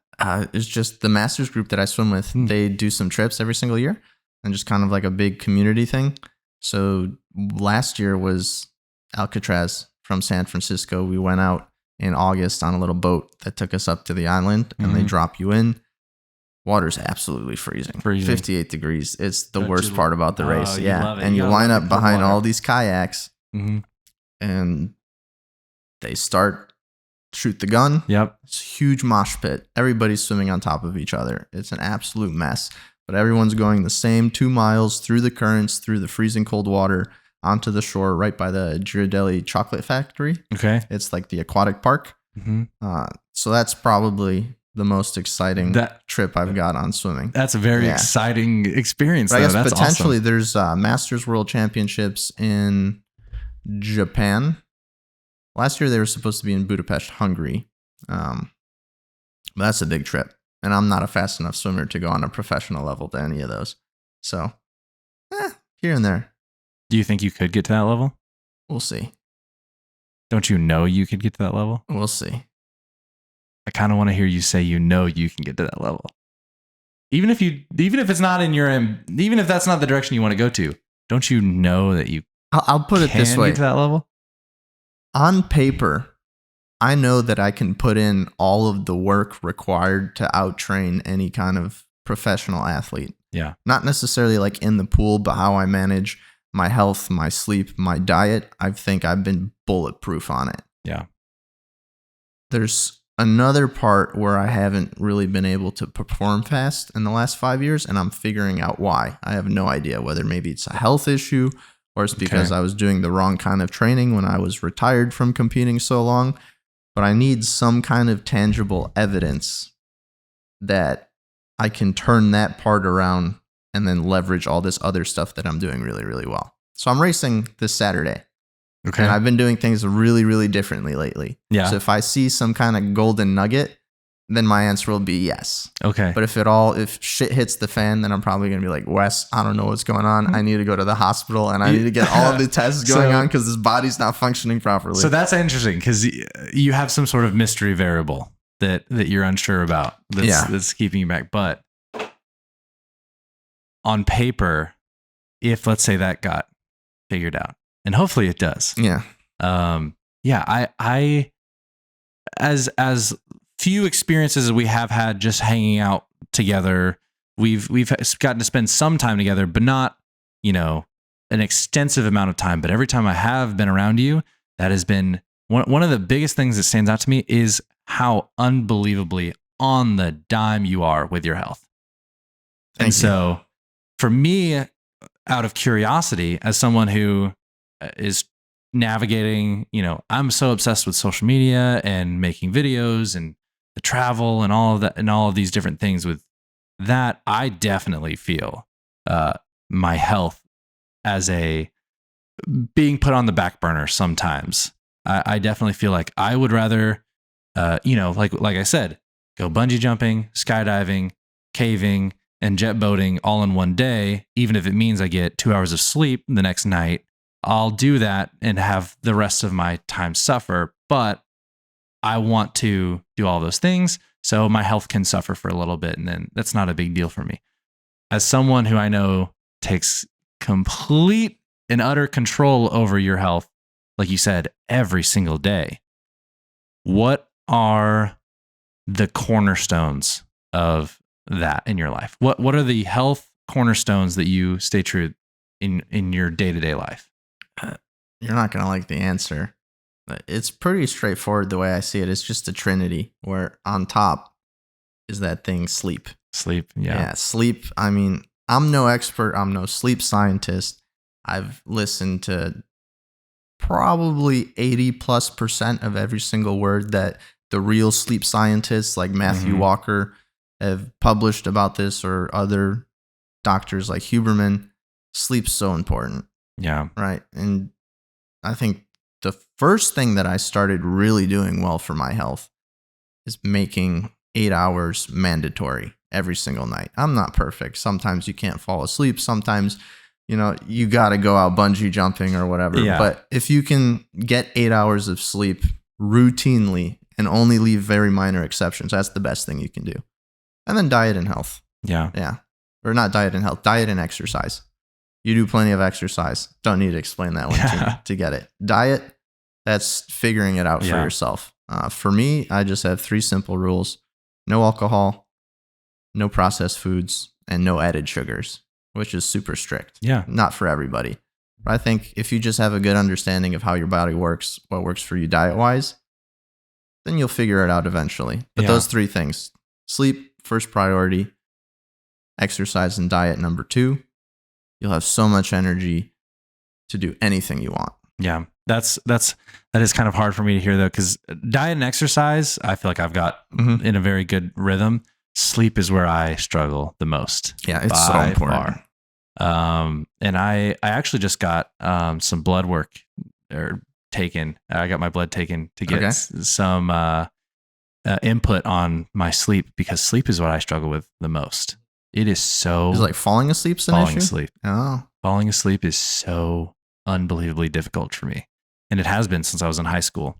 And it's something that it'll come in waves here and there, where sometimes, it's fine. And whenever I'm on trips, like if I know I'm going to be up tomorrow at 6 a.m. to go do blah, blah, blah, blah, blah, I can almost force my body to go to sleep. And that's what you should do then. But trick your mind into thinking that you always have an obligation at 6 a.m. I should. But and then on top of that, just make it routine. Yeah. So for example, don't let yourself be editing or on any kind of screens for the last 30 minutes. Yeah. Right. And then maybe the last 10 minutes you sit in bed and you force yourself to read some kind of boring book. Yep. And just do like one thing that's a routine, proactive towards sleep, and trick yourself. Yeah. Yeah. That has been something I've definitely been struggling with a lot lately, because my favorite time to edit is the night between 12 and 4 a.m. Yeah. Like midnight and 4 a.m. is because no one's calling my phone, and even if they do, I can just ignore it and be like, "Oh yeah, I was asleep. Well, I'm sorry, but not sorry." And then I definitely feel myself suffer from that, because the next morning I'm like, "Okay, yeah, I didn't fall asleep until 4 a.m. Now I have to get up at 9 a.m. to go and do something." And it's just all over the place. You mentioned it's something you're struggling with. Mm-hmm. What's something you struggle with in your whole content creation and adventure sports right now? What's your biggest problem that you're trying to solve? Consistency. Consistently being able to put something out there is such a struggle, because I am definitely a perfectionist, and I want things to be as good as they can possibly be. And so that means if I don't like something, then I'll throw it away, or I'll wait until I can do it right, which sometimes that means, like we said, days of waiting. And so when I'm on a roll and whenever I'm doing, what I love and it's working out, sometimes I can post 3 videos in a week, and it's great and that's super fun. And then other times it'll be 3 weeks since I've posted a video. And so do you think that's really your problem though? Because YouTube tells us that the way the algorithm works, and all the experts say that you need to be consistent and have a schedule so people know when you're uploading. Mm-hmm. But I've never really followed that. I've very much had the same approach as you, and it seems like it works out. So do you think there really is a necessity to be consistent as long as Mhm. you do have these stints of being on the ball and posting really good quality content? And then also, do you think it's more important to post quality content versus quantity consistently? Definitely. Well, it depends on what you're going for. If you're just purely going for attention, there are a lot of guys that post terrible quality videos, but they'll post. I know guys that post 3 times a day, every day. That's a lot of work, relatively. It's a lot of work in the sense of they're putting a lot of stuff out I guess, there, yeah, if you said it was garbage. but it might take them 20 seconds to make the video. They pull out their phone, record something stupid that's very attention grabbing, and then they spend, maybe 10 more minutes captioning and posting it to all the different social media platforms. So three posts a day is a lot of work in one way, but in another way, it's not sitting at a computer editing for 10 to 12 hours and then blah, blah, blah, blah, blah. But it's a mix. I definitely think that at the level that I want to be at, because I want it to be more professional, and I do know people that post consistently on certain days with certain ideas, and it has created a community of people. Like there are certain YouTube channels where I go, oh, it's Saturday morning. Okay, I know that Corridor Digital is going to post a video. Or it's Monday. Okay, I know my favorite parkour group is going to post a video. And I do look forward to those days when that happens. But it's, even if you're not that strict with it, like down to the day or down to the hour, it's more so I can't even stick to posting one video a week, any day of the week. I can't even stick to posting sometimes a video every other week. And that's when it starts to be a struggle of like, okay, Wes hasn't done anything for the last month, or it looks like I haven't done anything. You put yourself in the shoes of who's on the other side. Yeah. It's like, oh, I really liked this. Even if someone really likes, like, I really like this guy, I'm excited to watch the new video. Or maybe you have a video that does really, really well. And then you have this whole community of, let's say, 10,000 people that are excited to watch your next video. Okay, a week goes by. Maybe 1,000 of those people are like, they forget or they don't even, right. So it's kind of like dropping the ball on that expectation. And then the next week, 3,000 more people don't care. And then the next week, you're down to a group of like 100 people that are like, oh yeah, wait, I do remember that video. That was really cool. I want to see what this guy puts out again. And so it's a balance of I think it's taking advantage of when you do have a pop. Because whenever you're just kind of chilling and you have your core group of people that really care about you, which is usually a fraction of the amount of people that are following you. But you have that core group of people that are keeping up to date with whatever you do, no matter what you do. And that's like me with you. No matter what you post, any day of the week, with no matter what's the song choice or anything, I'm going to watch it because I just enjoy you, not only as a content creator, but as a friend. And we have that personal relationship. And so that's a consistent, Wes is one of however many that is the core audience of what I do. But then you have a whole other community, like you said, in the Middle East, of people that saw that one super viral video, and then they probably the very next day wanted a part 2 of that. And then the day after that. Speaking to what you're saying, my following's been going down from that same audience just because the content hasn't been the same or consistent.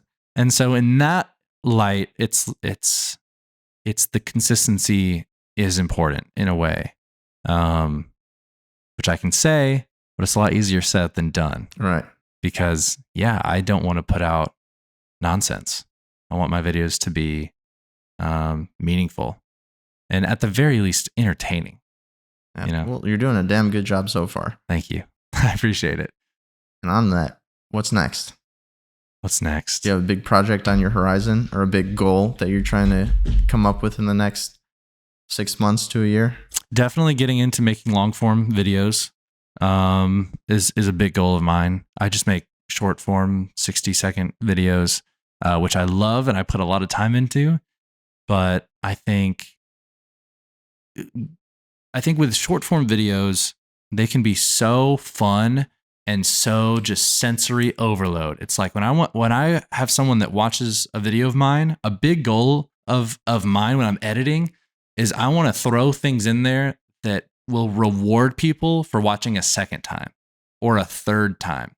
Like I want to put as much possible, just hit every part of your brain firing in 60 seconds, because 60 seconds is not a long time. What I would like to do is I'd like to be able to loosen up a little bit and breathe with like a 10-minute video, because that's when people are able to just hang out with you. They're able to get to know you. And even more to that extent, an hour-long podcast like what we're doing, someone could be watching this that has never heard of you or never heard of me, and after hearing this conversation, they've got a better idea of who we are, what we're about, what we're into, the cadence of our voice.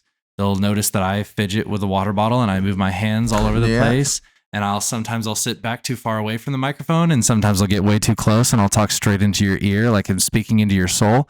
And so it's like you get to know the person a little bit better. Yeah. And it's that whole thing, like I was saying earlier, it's just you get to see all the things that are usually behind the production lines. Yeah. And so that's the goal, is give people a glance behind the curtain and just it's honestly it's more of a challenge. Like it's more time you're fighting for. Fighting for a minute of someone's time is challenging. It's difficult. Fighting for 10 minutes of someone's time is a mission. And then fighting for someone's hour out of their day. And a podcast is a little bit different because you can be driving and listen to a podcast. Easy to multitask. Exactly. It's so easy to multitask. So that's a little bit of a different segment. But let's say getting 10 minutes of someone's eyeballs glued to a screen in today's day, where you have Mr. Beast, you have guys like Eric, you have guys like Mark Rober and Andrew Huberman, you have all of these people that are so well versed in what they do. Why would I go to this dude who's really into parkour and cliff jumping and watch 10 minutes of what he's doing versus watching, Soulja Boy or whoever it may be that has, a higher prowess? And so, have you answered that question yet? Or are you still trying to figure it out? I'm still trying to figure it out. You and I both. Yeah. That is the goal. So for me, I would just say just finding my legs with long form videos is a big goal for me. What's a big goal for you? I know this podcast has been something social media wise, or just I would say like your creative outlet, because it's hard for me even to see my videos as just a purely social media thing. It's so much bigger than that for me. I'm not posting purely for attention. Attention's a part of it, but it's just a way for me to creatively say, my everything inside of me is screaming to get out, to show people who I am, to show people what I love, because I'm obsessed with it and I want other people to be into it as well. And so I'd say, what are you hoping to express creatively throughout the next year or the next few years using the medium of social media? Yeah, so I'd say there's two parts of it. One is I want to find what's kind of genuinely mine in my own style, but also has value that would attract other people to look at it beyond just like a 60-second Instagram reel or YouTube short. So like this podcast, I really hope for it to do well. Fundamentally, as a person, I love to learn. And maybe that gives me a little bit of that, jumping to other kind of things. I love to learn and I love to hear other people's stories. I think as a conversationalist, I do a decent job of kind of asking people questions to ping them about the things that they're passionate about and then just letting them go. Yeah. And personally, I love hearing those stories. Like we can sit here all day. You can go on. I cannot even say a word and I'd be captivated for probably 2 or 3 hours before I had to go do something else. So I think if other people share that as well, I'd love to find my creative style of doing that, whether it's tied to swimming or sport or maybe something engineering. That'd be awesome. The other thing is just finding a means to do that, whether it is that or anything else creatively that's sustainable. Because I've been posting a lot of workout videos on YouTube or these underwater technical clips, now a podcast for coming on 3 years now. And it's never been in the slightest financially capable, transparent. I've made $150 per month on YouTube from the moment that my channel was monetizable 2 years ago, and it has never gone up or down per month more than probably $25 plus or minus. So if I can make that to a point where, at least you can upgrade some equipment and see some kind of growth where, maybe I can do this as a career one day, that'd be the big goal. That's a lot to figure out. It's a lot to figure out, and it's hard because it's because the end goal is so beautiful and so lucrative. Honestly, some people that make YouTube videos are arriving on close. We're about to have the first social media billionaire with Jimmy, Mr. Beast. So there is money in YouTube for sure, but you're completely right. The sustainability of it, whenever you are in the early stages and you're getting your legs of figuring out what that model looks like, is difficult. I'm in the same boat. Yeah, I feel like it's a big exponential growth kind of thing too, where only the top creators really do see that kind of financial benefit from it. I don't know. I think you're doing a great job because I feel it as well. I mean, for as much, what you might call success on YouTube that I've had, the financial aspect of it is not there at all. I can't pay rent with what I make on YouTube. I can't fund big ideas or projects yet with what I'm making on YouTube. What I'm trying to do and what I see that you're doing is setting my 2 years from now or 5 years from now self up for when that success does hit, when that idea does line up, when you find that perfect song that is just the anthem for your entire, career going on from that moment, because social media success does hit. And when it hits big a lot of times. And so I'm trying to set myself up for when that happens. It's not a if it happens, it's a when that will happen. And I think it's great. I think that's why guys like you and I do this kind of stuff, even when it's not, you're not going to make $5,000 from doing this podcast, but you're setting yourself up for when you'll make $50,000 from doing a podcast. And like that whole process, you're putting the investment in early so it'll pay off later on down the line. Yeah, well, cheers to the journey. Yes, cheers. Keep track of it for both of us. Yeah, there we go. pH, water. All right, so then on that note, I'm going to ask you the same question that I always end any kind of podcast with or interview style thing. Yeah. So if you were in my shoes on the side of the table guiding the conversation, what's one question or topic you would bring up that I haven't? What's one question or topic to me specifically, or to any guest? I said to you specifically. To me specifically. Essentially, I'm asking you, like, what did I miss, or how could I be better at guiding the conversation? You did a great job, and honestly, I feel like I don't know. I'm not really done I've done one podcast before, so I'm also trying to think like, okay, am I just rambling on for too long, or am I? You're doing outstanding. Is this fun? I think I've been having a blast. This is the least that I've had to follow the script, and the most I've been engaged in a conversation of all 8 or 9 episodes that I've recorded so far. Awesome. That's good to hear. Yeah. I wouldn't, I don't even remember if this was, I wouldn't say change anything that you asked. I said, if there's a question, what's a question that I would have loved hearing? Or a topic that you would have liked to talk about. I would have loved hearing. You know what I would love to talk about?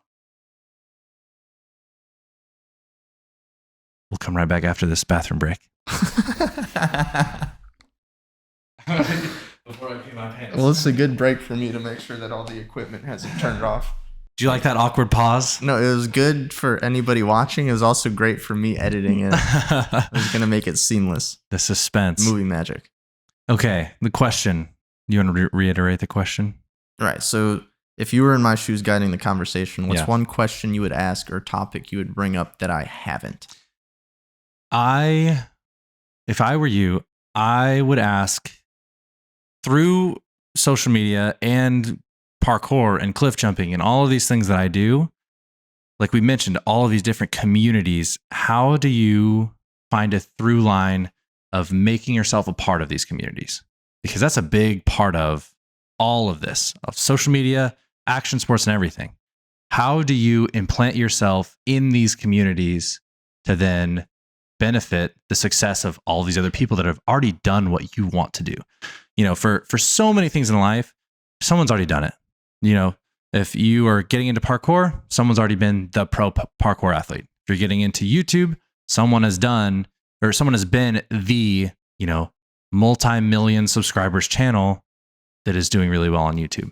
And my biggest strength, I think, in life is the strategic ability to network and position myself in the right place at the right time with the right people, with the right questions to ask. And that's what I'm the most passionate about. Out of all of this, all of everything about it, at the core of who I am, I love people. And I love getting other people that I aspire to be like to be interested in me.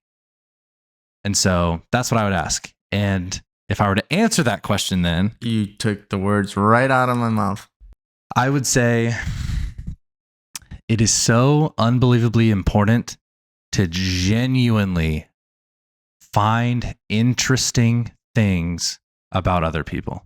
And sometimes that's harder than, sometimes it's much easy. Sometimes it's easy to do that.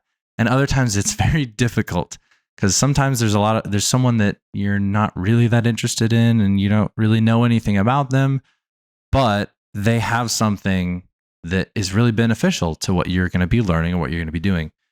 So what I do is I know if we're going to have an event, if I'm going to an event, or like at our house, we have the Tramp Wall. So we have a lot of people, acrobats that come over to the house. If I have any kind of situation where I can reasonably predict that someone that has learned something that would benefit my life I will force myself to research who they are, what they're doing, what they're about, what they have to offer me, and hopefully not in a selfish, I'm just going to take what you have Not and in use a it from transactional kind of not way. not in a manipulative, exactly, not in a transactional way, but in a genuinely curious, having a genuinely curious mindset because I love what they do. And so what I'll do is I will just do research, kind of like you would set up for a podcast. And I'd say if you're wanting to, you know, let's say you have a big event that you're going to, a convention or a party or some kind of something, and you know, hey, that guy who does the thing I want to do is going to be there. Set yourself up for success by having well thought out questions and ideas, and just be generally prepared to talk with them in a way that will not only give you the answers that you want, but will force them to ask questions about you and have answers ready to give them. And I know that was a whole map of different things. I think that's pretty good. But my question for you, though, is what kind of structure, what's your approach to getting them to ask questions about you? One of the most powerful things that I've learned is, and I've told this to people, is being a part of people's firsts. And what that means is the first time someone does something, it sticks with them in a very powerful way. Do you remember your first time ever jumping off of a high dive? I don't remember the first time. I remember where it was, though. You remember where it was? Where was it? It was at Meineke Pool. Okay. It was in Schaumburg, Illinois. So you remember where it was. Do you remember the first time you ever drove a car? Yeah. Yeah? What kind of car was it? That's a good one. It was F-250 pickup with my dad. We were out in Wisconsin at his friend's cabin. Man, he made me drive it in reverse, towing the boat. Really? Yeah. And so you remember that? Do you remember your first podcast that you did? Yeah. Who was it with? It was with Martina Moravkova. And it's very likely that you will probably remember that for a very, very, very long time. Yeah. Do you remember the 548th time you drove a car? Not at all. Not at all. Right. It's the so same. You become somebody's first. You become somebody's first in doing something, and they will remember that and therefore remember you as a part of that story for a very, very long time. So do you have something in your back pocket that you're always doing the same thing? It's the same first, or is it different with each person? Sometimes it has to be different with each person. I love being people's first time learning a backflip. If you ever, can you do a standing back tuck? Yeah. You can do a standing back tuck. Yeah. Do you remember your first time doing a standing backflip? Oh, jeez. I don't think I was really young. I was in gymnastics in preschool and grade school. That's different. Ms. Jamie taught me how to do it. That I do remember. You do remember her name though. That's the thing. And so, but you were very young when that happened. Yeah. If you're like 25 and someone teaches you how to do a backflip, that's a big deal. That's awesome. Because you've got all these nerves running through, you're excited and you're scared. And somebody's there hyping you up. And it's not only like, it's not just something you're doing, it's a memory that you're making with this person. So I love teaching people how to do backflip. I love going cliff jumping with people because it's always terrifying and always scary. And there's other times where certain things will come up. But if it's a physical event, especially like jumping into a freezing cold pool, maybe it's not their first time doing it, but it is still something that's shocking. That is like some way that people can remember who you are through that first experience, or maybe it's not their first time doing it, but you put a little twist on it. It's like, I've never done it that way. I've never had someone drop kick me into a pool, you know, something like that. So making yourself very memorable. Very, very memorable. It's very important. And sharing I'd say being part of someone's first, and then being the first person to be vulnerable to someone as well is a very powerful way to get them to open up. Right, because it's kind of like a little give and take dynamic in that sense. Exactly. Where'd you learn those? Through experience. That's brilliant. I learned that through coaching, especially coaching little kids, because I've been coaching parkour now for 4 years, and all ages, from as young as 4 years old up to adults in their 50s. And the first time that I will usually have a small child really open up and say, "Hey, you're not only just my teacher now, like I appreciate you as a coach, and you're someone that I trust now," is usually after they've done something that is terrifying. Like they did not want to jump off of the ledge down to the little block. They didn't want to do it. They said, "I'm going to break both my legs and I'm going to start crying and I'm going to freak out." And they get all this built up and everything. And then if you're the person that says, "Hey, no, you're okay. We've got this. I know you're scared, but we're going to get through this together." And then they get through it. On the other side, that's when they'll open up. And I've learned that that's the same with no matter how old you are. If you go through something that's scary and then you make it out on the other side, you remember that. I will remember this podcast because I'm terrified. I've been terrified this whole time.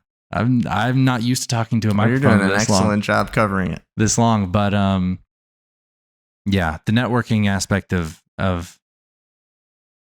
finding a way to have people not only give you answers that you want, but be so interested in you that they start asking you questions as well, is how you build those relationships and bonds that are not just, "Oh yeah, this person keeps asking me what I think about what they can do to do blah, blah, blah, blah, blah."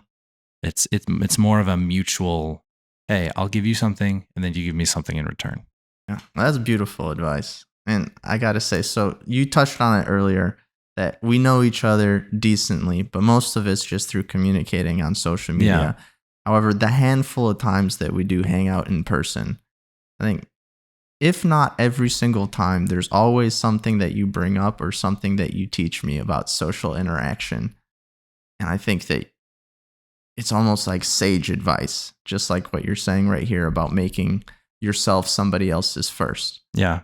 And it always blows me away just how wise you are and how you've naturally observed these things. Well, thank you. It's my biggest thing. My biggest passion in life is loving on people. And so if I can learn how to love on people more effectively and efficiently and just have that reciprocated and just have a big, all I want is a big group of friends that just goes and does cool stuff together. That's all I've ever wanted. And so, yeah, learning those little bits and pieces of how to get people to open up and how to get people to just be themselves is a huge part of that. And so thank you for saying that. You're welcome. Just keep being you. You have done an exceptional job with this podcast. And I feel like this has been awesome. This has been beneficial for both of us.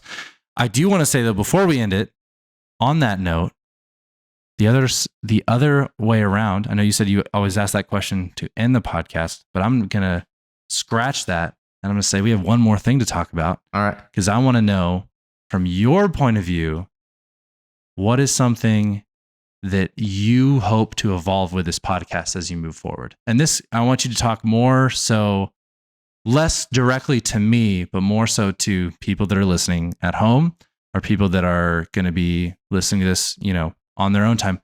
If you were to set a kind of roadmap for what you want this podcast to be at its core, what does that look like for you? Bigger and in my style. And to define my style, I know I'm saying that for all the answers, but this is how I explain it to everybody. 2 podcasts, I guess 3 that I really look up to, but 2 that I see are more similar to what I'm doing. The 3 are Joe Rogan, of course, Lex Friedman, and Andrew Huberman. And I'm going to leave Huberman's out because it's very specific to kind of science and medical protocols to improve yourself. I don't think I'm doing any of that here. I'd be super interested to interview the people that way. But more in terms of style, you have Joe Rogan, who, the way I see it, he just is very, very casual, has conversations with people that he finds interesting. Right. And then Lex Friedman is this MIT researcher who works a lot with artificial intelligence. He's very analytical, kind of your stereotype engineer, where everything he says is very thought out. It's very structured. He's also Eastern European, so he has a very romantic and poetic style of speaking and looking at things and speaking through analogies. I think my style is somewhere in between those, where I just, like we spoke about earlier, I love hearing people's stories. I'm super interested about them. And just, if anybody has a passion in something, I'm captivated listening it. And then on the other side, I think I'm a lot like Lex. I have an engineering degree. I like to think things through. I like the structure. I like to ask those analytical questions. And I'm also Eastern European. I think, picking up from my dad, I have a poetic view of things as well. In the best way possible. Right. You are so very much like Lex whenever I think about the two of you, in the best way possible, because yes. And I think one of the best descriptors of you in my mind, whenever I think of you, the first thing that comes to my mind is stoic, very stoic and very intentional with everything that you do. And so thanks for giving me something to think about. Yeah. So I'd kind of like to meet those 2 styles together and kind of refine it with more reps of this podcast, and then use that on the core things that I'm interested in. Right now, it started a lot with sport, just because I know so many excellent athletes from Swimming Masters and a lot of very decorated and accomplished athletes. But I also like to go into more of the engineering realm of things. I have a few friends who are doing awesome projects like making electric motors that can potentially revolutionize how we travel by air or by water or even by car, to just top level athletes like swimmers that are going to be in the current Olympics, or even gymnasts, parkour athletes. I just, want to find more people with even bigger and more greater stories and things to share. And at the same time, they don't even need to be big people, just people who have interesting stories. And that's how I'd like to grow it. Nice. Finding that style, applying it with different guests. I think that's beautiful. I think you're doing a great job. Thank you, man. Cheers to the next one. Cheers to the next one. Thanks for coming out, dude. Yeah, dude. This is fun. Well, thank you very much for listening through the podcast. If you're enjoying it, please visit the Patreon page that I've linked in the description. Contributing over there is a great way to show me that you're getting some value out of it and that you also want to see it grow. So with that, Thank you once again for listening. Have a great day, and I'll see you guys in the next podcast. Cheers.